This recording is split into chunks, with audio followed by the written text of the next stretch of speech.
भगवान शिव से वरदान प्राप्त कर जब शंखासुर लोगों पर अन्याय करने लगा, तब द्वारकापुरी के निवासी द्वारकाधीश भगवान श्री कृष्ण की शरण में आए। उन्होंने शंखासुर से बचाने की प्रार्थना की। श्री कृष्ण ने अपनी कुलदेवी हरसिद्धि माँ की अपनी सभी पटरानियों के साथ विधिवत पूजा की। माँ प्रसन्न होकर बोली, क्या वरदान चाहते हो?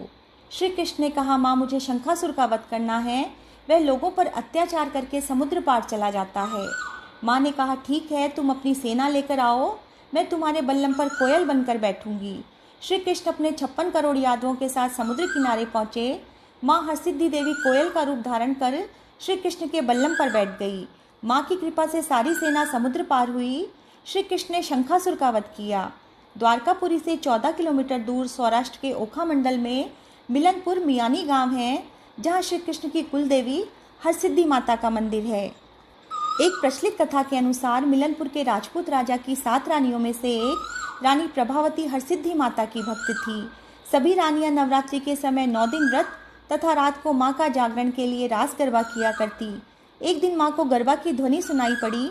हरसिद्धि मां एक सुंदर स्त्री के वेश में सभी रानियों के साथ गरबा खेलने लगी। प्रभावती का पति प्रभास सेन झरोखे में बैठकर सोचने लगा, यह 8वीं स्त्री कौन है।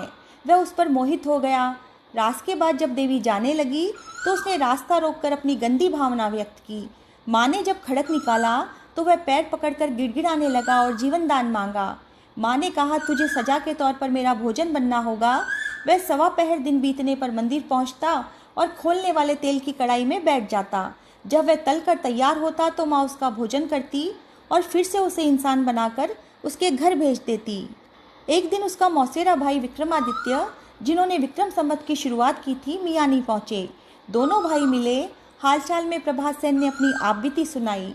दूसरे दिन वीर विक्रम प्रभास सेन के कपड़े पहनकर सुगंधित तेल लगाकर कढ़ाई में बैठ गए।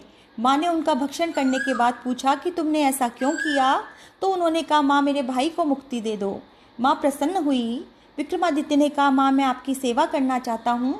उज्जैन का मालवा प्रदेश आपके आने से पवित्र हो जाएगा। माँ ने कहा, मैं 7 वर्ष की कन्या बनकर आपके घोड़े के पीछे पीछे चलूँगी। शर्त यह है कि पीछे मुड़कर मत देखना। आप जहाँ पीछे मुड़े मैं वहीं रह जाऊँगी। जब विक्रमादित्य शिप्रा नदी के तट पर पहुँचे तो पीछे मुड़कर देखा कि वह आ रही है कि नहीं। देवी ने कहा, तुमने अपना वायदा तोड़ दिया, अब मैं यहाँ से नहीं जाऊँगी।